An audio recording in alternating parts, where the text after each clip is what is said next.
Bom, como eu havia dito, nós vamos aprender então como que o rádio foi inventado e para começar, nós vamos falar do rádio. Vocês podem ver aqui, né? Vou até vir mais jogar a imagem mais para cá. Vocês vão ver a imagem de um rádio, tá? Um rádio bem antigo, né? Com certeza, os nossos avós, bisavós, bisavós tiveram esse estilo de rádio aqui, tá? Então, começando pelo conteúdo e entendendo o rádio. Primeira criação comunicativa tecnológica, um difusor e informador sonoro, tá? O rádio foi uma das primeiras criações tecnológicas que podemos destacar como uma das principais formas de tecnologia comunicativa. Como aqui diz, um difusor e informador sonoro. Bom, a princípio, como que funciona o rádio? O que acontece para que o rádio consiga transmitir o seu som, né? E também captar de uma antena ou de um transmissor aquilo que nós chamamos de frequência. E nós vamos entender então sobre esse conceito, ondas eletromagnéticas. Ondas eletromagnéticas que formam as ondas de rádio. E aí embaixo eu vou abrir o link, nós vamos assistir um pequeno vídeo falando sobre um experimento de como que é a onda eletromagnética, o que é magnetismo. E aí nós vamos entender então o conceito de eletromagnetismo, mas depois eu vou trazer mais a fundo esse detalhe. Deixa eu diminuir aqui. Deixa eu abrir o áudio. Inclusive, no slide de vocês, que eu vou publicar, tá? Ele vai ter esse mesmo link aí, para que vocês consigam abrir. Então, vamos lá. Mensagem aos brasileiros que querem entrar na faculdade. Só um minutinho que apareceu um comercialzinho chato.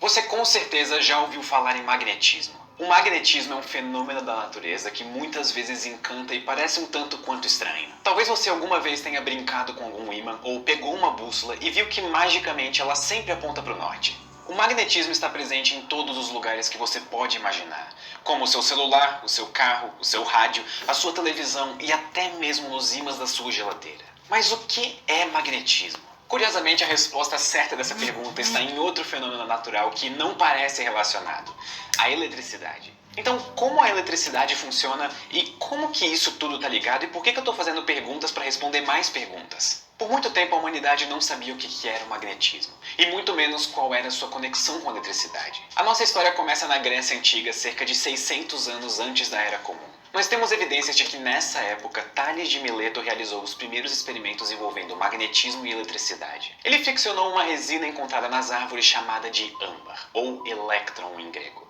O Tales percebeu que a resina passava a atrair objetos mais leves, como por exemplo uma pena, apenas aproximando o âmbar desses objetos. Você mesmo pode fazer um experimento similar esfregando um balão em alguma roupa e aproximando o balão de pequenos pedaços de papel. O princípio é o mesmo. Além disso, existem relatos de que Tales foi o primeiro a perceber as propriedades magnéticas de um minério que um dia seria conhecido como magnetita, que são pedaços de pedra que se atraem e repelem como nós esperamos de ímãs. Apesar desses estudos datarem de muitos anos antes da Era Comum, foi apenas em meados do século XVIII que surgiu a primeira aplicação prática do magnetismo. Nós acreditamos que em algum lugar da China, marinheiros perceberam que ao deixar uma simples colher feita de magnetita livre de forma que ela pudesse girar, ela apontaria naturalmente para a direção que hoje nós conhecemos como norte. Uma invenção simples, que hoje nós chamamos de bússola, mas queria para sempre mudar a história da humanidade. Uma forma consistente de encontrar o norte, independente de condições climáticas, foi revolucionária para as navegações, que ajudaram a catalisar o mundo moderno que nós conhecemos hoje. Pouco tempo depois, em 1269, o marinheiro francês Pedro de Maricourt relatou a criação de um instrumento muito parecido com a bússola chinesa. Só que ele foi além. Estudos publicados no seu livro Epístola do Magneto mostram que ele criou e descreveu a ideia de polos magnéticos de um ímã e como polos opostos se atraem quando próximos um do outro. Além disso, ele observou que ao cortar um ímã em vários pedaços, cada um deles continuaria possuindo dois polos distintos. Isso é, ímãs têm dois polos, norte e sul. Se você divide um ímã no meio, cada pedaço de ímã ainda tem dois polos.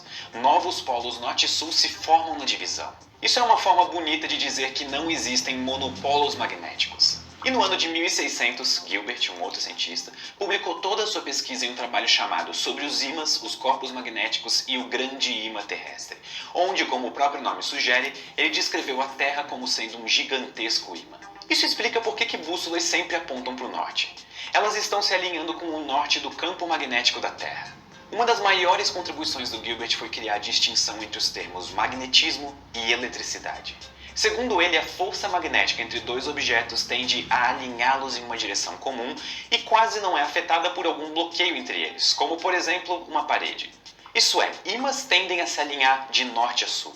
Cada polo atrai seu oposto, e essa força não parece ser impedida por paredes ou pedaços de madeira.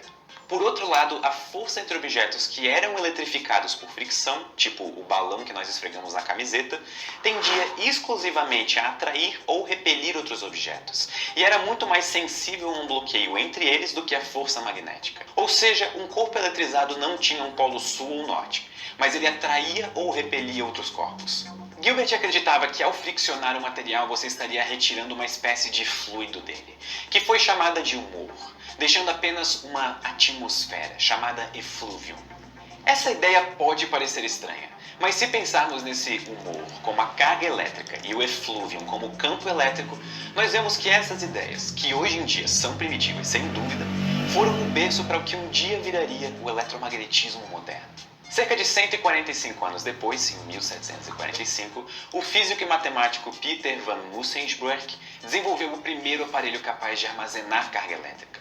Esse aparelho, conhecido como a garrafa de Leyden ou garrafa de Leyden, consistia em uma garrafa de vidro com um pouco de água e vedada com uma rolha que era perfurada com uma haste metálica. O experimento consistia em girar uma esfera de vidro para produzir eletricidade estática, que então era guiada através de uma corrente e uma barra metálica até a garrafa de Leyden, segurada por uma das mãos do seu assistente. O que os dois observaram é que quando a haste imersa na água era tocada com a outra mão, uma forte descarga elétrica era transmitida para quem estava segurando o objeto, que no caso era o assistente. Esse acidente totalmente não intencional fez os dois perceberem a grandiosidade do que eles haviam descoberto. Essa invenção foi o estopim de uma grande revolução no estudo da eletroestática. Isso porque não apenas havia sido desenvolvida uma forma simples e barata de armazenar energia eletroestática, mas também uma forma de conduzi-la livremente, inspirando a criação dos primeiros circuitos elétricos. Colocando de outra forma, agora era possível guardar a eletricidade para usar mais tarde. E isso facilitaria muito a vida de quem quisesse fazer experimentos com eletricidade. O fenômeno da eletricidade tomou conta da Europa e não demorou muito para os primeiros eletricistas percorrerem o continente e enriquecerem demonstrando o experimento da garrafa de Leyden aos cidadãos. O experimento foi inclusive replicado em frente ao próprio rei francês Luís XV. Em pouco tempo, o fenômeno da eletricidade havia tomado conta do mundo. E apenas 3 anos depois da invenção da garrafa de Leyden, o americano Benjamin Franklin encerrava os seus negócios e começava a dedicar sua vida a experimentos envolvendo a eletricidade. Benjamin Franklin descobriu que existem 2 tipos distintos de cargas elétricas, as positivas e as negativas. Ele notou que quando 2 cargas com o mesmo sinal são colocadas uma próxima da outra, uma força repulsiva age sobre elas, fazendo com que elas se afastem. Por outro lado, quando 2 cargas de sinais diferentes são colocadas próximas uma da outra, o efeito contrário ocorre. Elas tendem a se atrair. Benjamin Franklin também é o responsável por um dos experimentos mais famosos e também perigosos envolvendo eletricidade. Ele empinou uma pipa durante uma tempestade. Sério, eu não preciso nem dar aqui um aviso de não tentem isso em casa, porque é até meio que óbvio. E por causa disso, ele foi capaz de provar a natureza elétrica dos trovões. Ele conseguiu conduzir as cargas elétricas através do fio da pipa e armazenou elas em uma garrafa de Leyden. Esse feito abriu portas para uma série de novos estudos na área, além de mostrar uma profunda conexão entre os fenômenos elétricos e meteorológicos. Só que até esse período da história, os estudos sobre eletromagnetismo eram exclusivamente experimentais, o que causava um certo desconforto dentro da comunidade científica. Nesse momento da história já tinham se passado aproximadamente 100 anos desde que Newton propôs as suas 3 leis do movimento. E elas eram especiais porque permitia a previsão matemática do movimento sem precisar fazer experimentos para tudo. E foi só em 1785 que conseguiram fazer o mesmo com o eletromagnetismo. E você provavelmente conhece o sobrenome do físico que fez isso: Coulomb. Coulomb foi o primeiro a criar uma formulação matemática para descrever como a força elétrica atuava em um objeto. E ele seguiu os moldes da física de Newton. Para descobrir como objetos se movem, nós precisamos encontrar a aceleração deles em função do tempo. Essa é praticamente a base da física newtoniana. Mas para descobrir a aceleração, nós precisamos saber quais forças atuam sobre o objeto. Então a pergunta é: qual é a expressão matemática da força gerada por cargas elétricas? Coulomb pegou sua teoria e, utilizando uma balança de torção, que é extremamente precisa, ele conseguiu medir a força entre polos magnéticos e também entre cargas elétricas com distâncias variadas. Através dessas medidas cuidadosas, Coulomb percebeu que a força entre duas cargas se comportava de uma maneira muito parecida com a força da gravidade. Ambas possuem a propriedade de cair com o quadrado da distância. Porém, no caso, além de se atrair, essas cargas também podem se repelir. O que não é verdade para a gravidade, que é uma força exclusivamente de atração. Essas observações o levaram a propor a famosa Lei de Coulomb. Ela diz que a intensidade da força entre duas cargas é o produto das cargas multiplicadas vezes uma constante dividido pelo quadrado da distância. Ou seja, se a distância entre as cargas dobra, a força fica 4 vezes menor. 3 vezes mais longe, 9 vezes menor. E assim vai. A direção da força em uma das partículas é a direção da reta que liga as duas partículas. Mas o sentido pode ser tanto de atração quanto de repulsão. Matematicamente, repulsão ou atração são dados pelo sinal do produto das cargas. Duas cargas de mesmo sinal se repelem e a multiplicação das cargas é um número positivo. Duas cargas de sinal diferente se atraem e a multiplicação das cargas é um número negativo. Como o próprio Coulomb percebeu, as equações da gravidade e da força elétrica são extremamente semelhantes. Aqui a constante gravitacional universal G é substituída pela constante eletrostática K, e as massas M1 e M2 são substituídas pelas cargas Q1 e Q2. Na natureza não existem massas negativas. É por causa disso que na gravitação a força é sempre de natureza atrativa.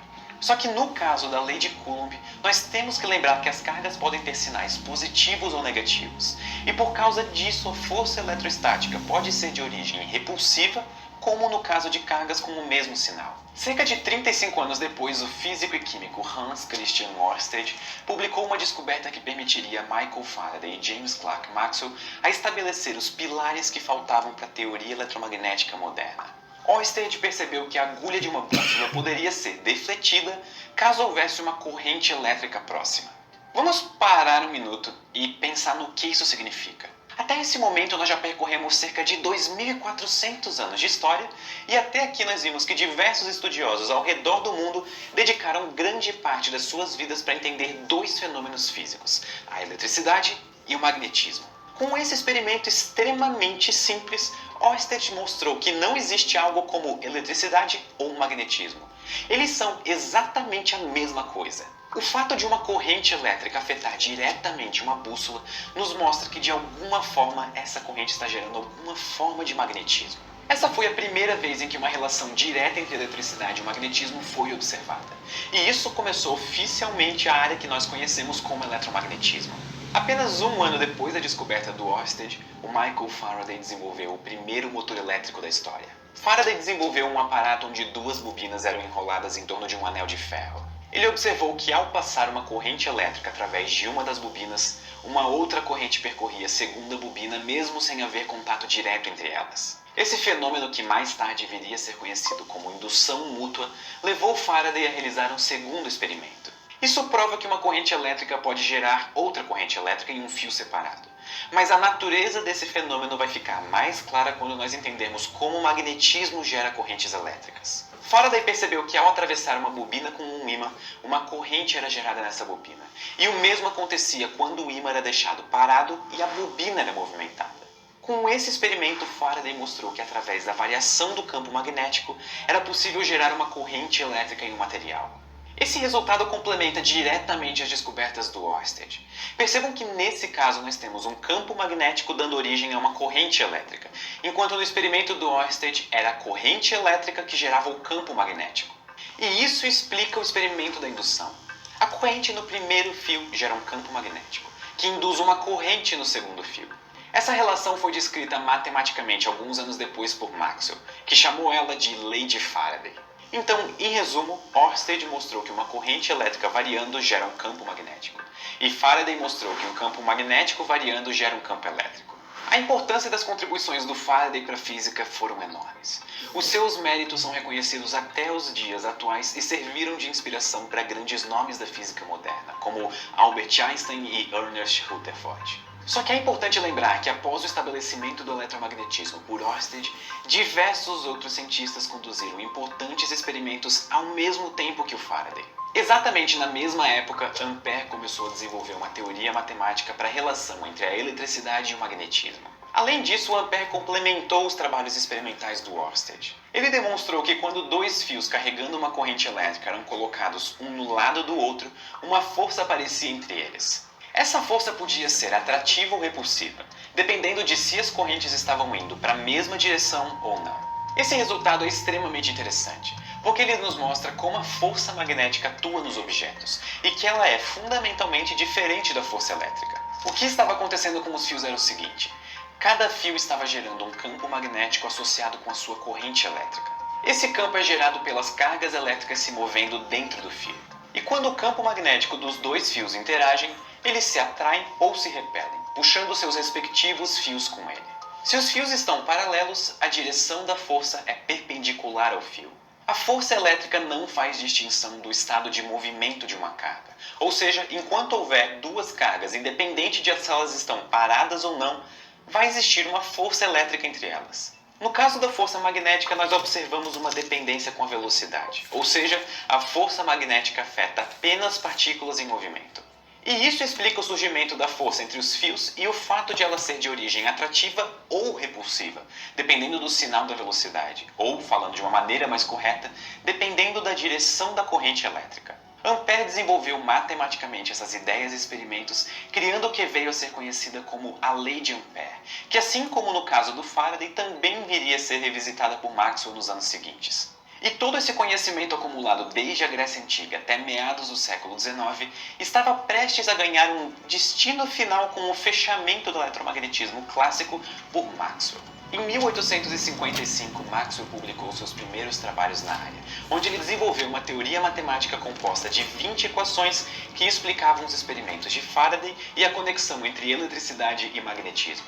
Só que ainda não satisfeito, Maxwell continuou desenvolvendo esses trabalhos no decorrer dos anos e em 1862 ele cravou outro grande marco na história do eletromagnetismo. Através de um estudo das equações que ele havia proposto, ele foi capaz de provar que os campos elétricos e magnéticos se propagam através do espaço como se fossem ondas. E além disso, usando os dados experimentais disponíveis na época, ele conseguiu prever que a velocidade de propagação era de 310 mil km por segundo, um valor extremamente próximo do que se sabia na época para a velocidade da luz. Maxwell descobriu a luz a partir de equações que descrevem campos elétricos e magnéticos.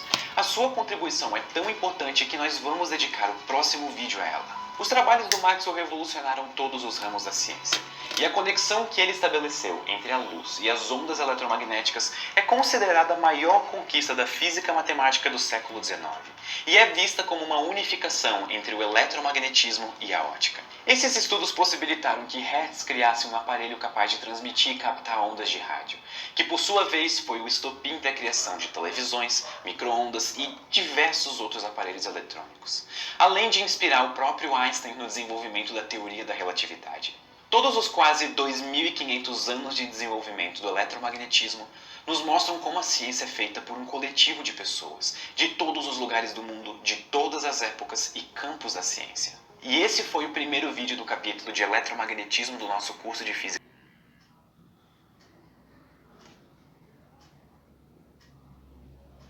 Bom, como vocês viram no vídeo do YouTube, vocês entenderam agora uma parte do que é magnetismo.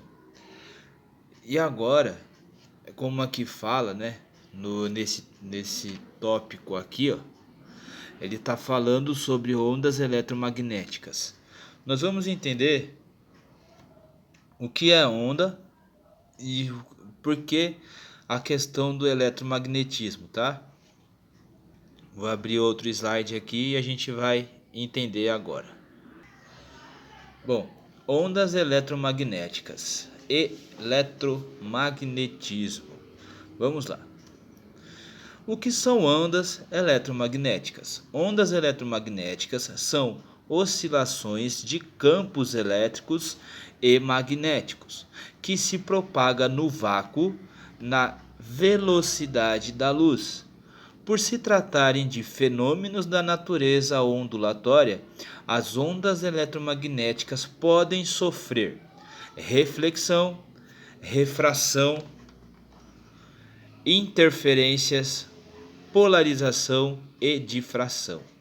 Bom, primeiro passo aqui, a gente tem que entender que ondas eletromagnéticas são as formações de campo magnético e campo elétricos. Detalhe, se existe uma oscilação ou uma variação no campo elétrico, logo eu tenho a formação de um campo magnético. Como vocês viram no exemplo do vídeo, magnetismo está presente em todas as áreas da nossa vida, desde a atmosfera da Terra até a um ímã, né, de geladeira, até o televisor, o seu celular, o computador, a internet. Ou seja, todos eles precisam de ondas eletromagnéticas para funcionarem. E aí, né, existem algumas formas que podem ocorrer, ou seja, sofrer para que as ondas eletromagnéticas ocorram. Por exemplo, a reflexão. A reflexão é a ideia da indução, ou seja, quando você tem um espelho e você quer ligar, você, por exemplo, quer fazer um teste, tem uma parede ou algo impedindo que você ligue uma televisão. Se você pegar o seu controle remoto da televisão e tiver o espelho em um local apropriado, de uma forma que quando você mandar o sinal no espelho, automaticamente ele consegue ser enviado para a televisão, porque vai sofrer uma reflexão. Pode também sofrer uma refração, que é quando... Vou mostrar um exemplo para vocês. Bom, o que é refração?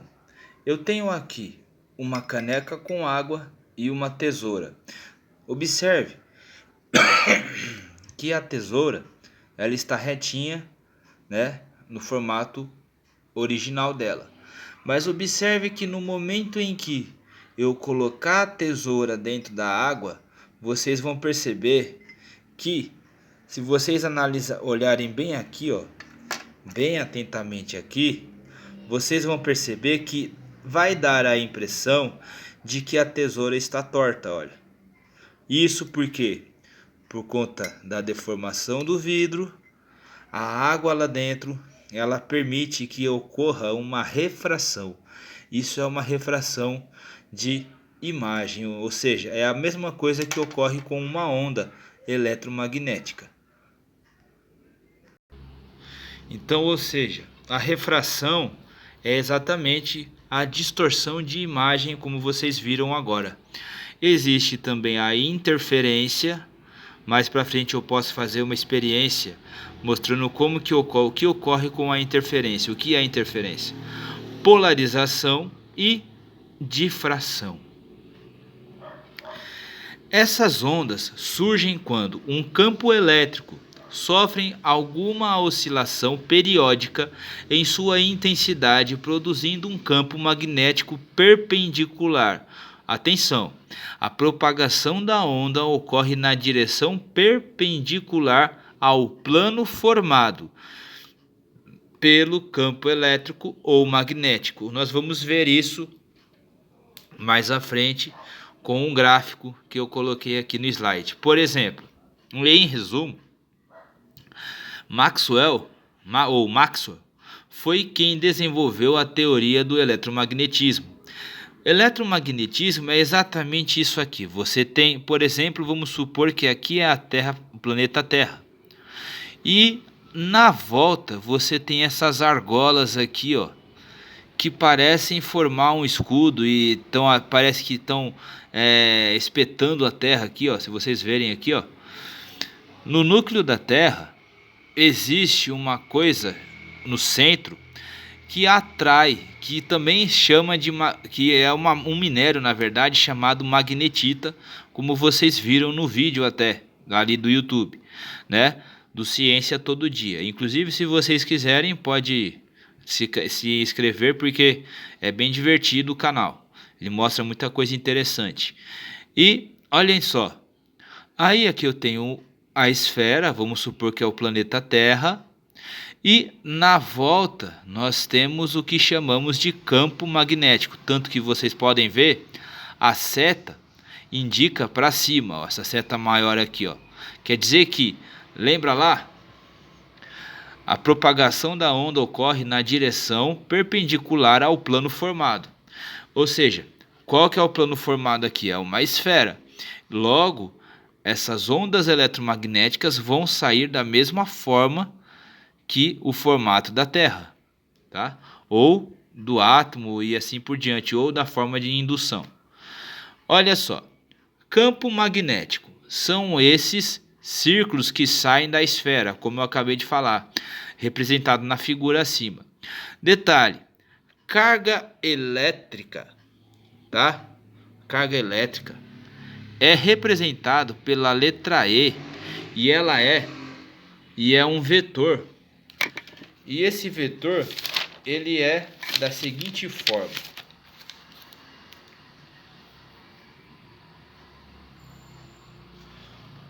Vejam.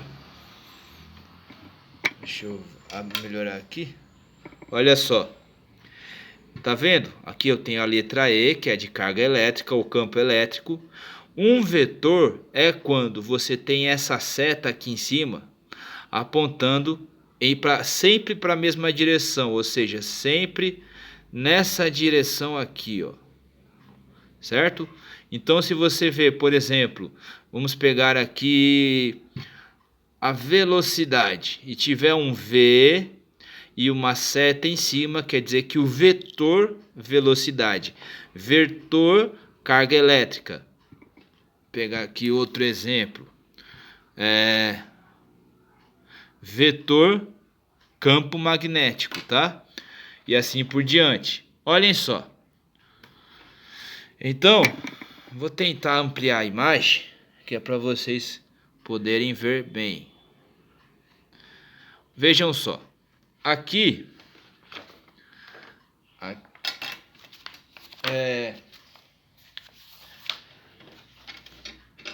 deixa eu só. Quer ver? Bom, então olha, deixa eu arrumar aqui. Olha só, um campo elétrico variável faz aparecer um campo magnético, é o que está escrito ali em cima. Esquece os números, esquece essas letras que estão aparecendo aí. Eu quero que vocês deem atenção ao gráfico, tá? A onda e ao gráfico montado aqui. Vejam bem. Essa seta que aponta na direção vertical para cima, O que acontece? Essa seta se chama deslocamento, tá? É o deslocamento. E qual é a direção desse deslocamento? Nesse caso, não é o para cima, tá? É a distância do deslocamento, ou seja, a distância em que ela vai crescer essa onda aqui, ó, tá? E mais para frente, essa seta aqui simboliza o tempo. Então quer dizer que a onda ela vai percorrer um determinado espaço, ou seja, uma amplitude, tá? Um deslocamento durante um intervalo de tempo. E o que quer dizer? Por exemplo, aqui embaixo, essa linha aqui, ou o deslocamento dela, tá? Da onda, nós chamamos de amplitude. Essa ponta aqui em cima, de todas as pontas da onda, aqui em cima, chama-se crista. A parte aqui em cima se chama crista. Aqui embaixo se chama vale. E, olha aqui, esse espaço dessa parte da onda até aqui chama-se frequência, ou seja, o espaço, o tamanho do deslocamento. Esse símbolo que vocês estão vendo se chama lambda, tá? Não é um Y, parece Y, mas se chama lambda. E é igual a sim, também aqui eu tenho uma lambda, é a mesma forma, só que aqui eu tenho na forma de chamada ohm, e T, que é a ou frequência,